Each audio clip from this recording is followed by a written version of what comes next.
Será que o Rio de Janeiro antigo ahn, foi mesmo palco daqueles duelos formais, sabe?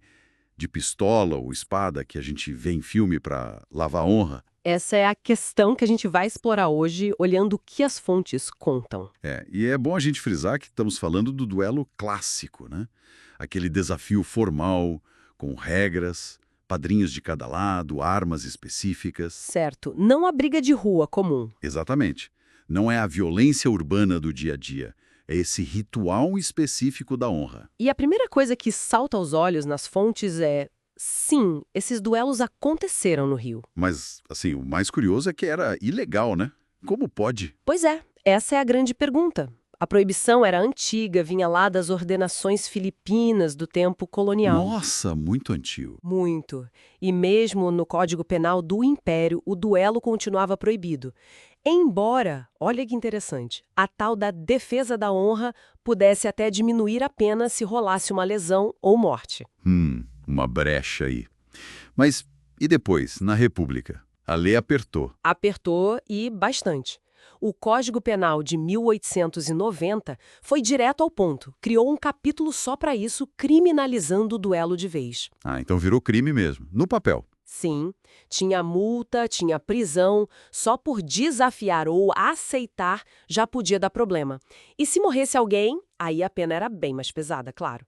De 1 a 4 anos de prisão. Entendi. Mas se a lei era clara, como é que a prática continuou? As fontes falam que a elite, principalmente no Império e ali na virada para o século XX, meio que tolerava. É mais que tolerar, né? Em certos círculos, era quase como se fosse validado socialmente.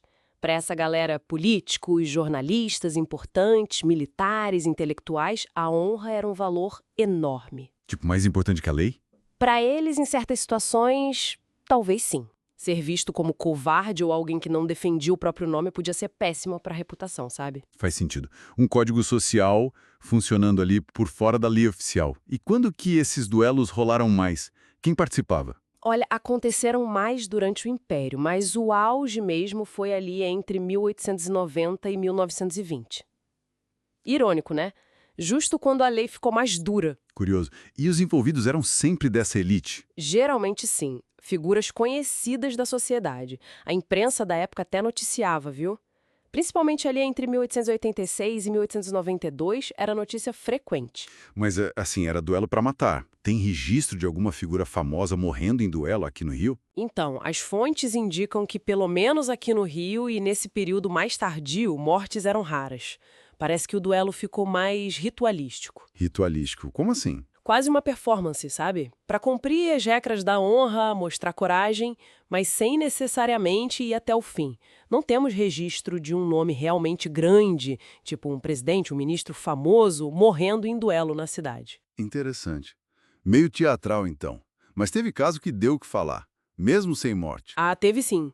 Um bem marcante foi entre o senador José Higino e o deputado Assis Brasil lá em dezembro de 1890. Logo depois do novo Código Penal. Exatamente. E o interessante foi que o promotor Viveiros de Castro usou esse caso para mostrar serviço. Processou todo mundo, os duelistas e os padrinhos. Foi um sinal de que a lei nova era para valer. Entendi. Um recado claro. E tem aquele outro caso mais pitoresco que as fontes mencionam. Ah, sim! O de Edmundo Bittencourt, que fundou o Correio da Manhã, contra o poderoso senador Pinheiro Machado. Figuras de peso. E como? Duelo a pistolas na Praia do Leme, o Bittencourt aceitou o desafio e, bom, segundo as memórias do pessoal do Correio da Manhã, ele saiu ferido, mas não foi bem no peito ou no braço. Onde foi, então? Foi nas nádegas. Não brinca. E se tira um pouco o glamour do negócio, né? Com certeza. Mostra bem esse lado mais, digamos, simbólico que o duelo podia ter. Nem sempre era o confronto épico que a gente imagina. Entendi. E o que levou ao fim disso tudo? Foi só a lei pegando mais pesado? A lei de 1890 foi decisiva, claro. Deu as ferramentas para reprimir, mas, olha, foi uma combinação, né? A própria sociedade foi mudando. Como assim? O duelo foi perdendo aquele respaldo social. As pessoas começaram a achar meio anacrônico, talvez. A modernização dos costumes, novas ideias circulando no início do século XX, tudo isso contribuiu. Mesmo que ainda rolasse escondido por um tempo. Sim, mesmo clandestinamente, já não tinha o mesmo apelo, a mesma justificativa social. Foi desaparecendo na primeira metade do século XX.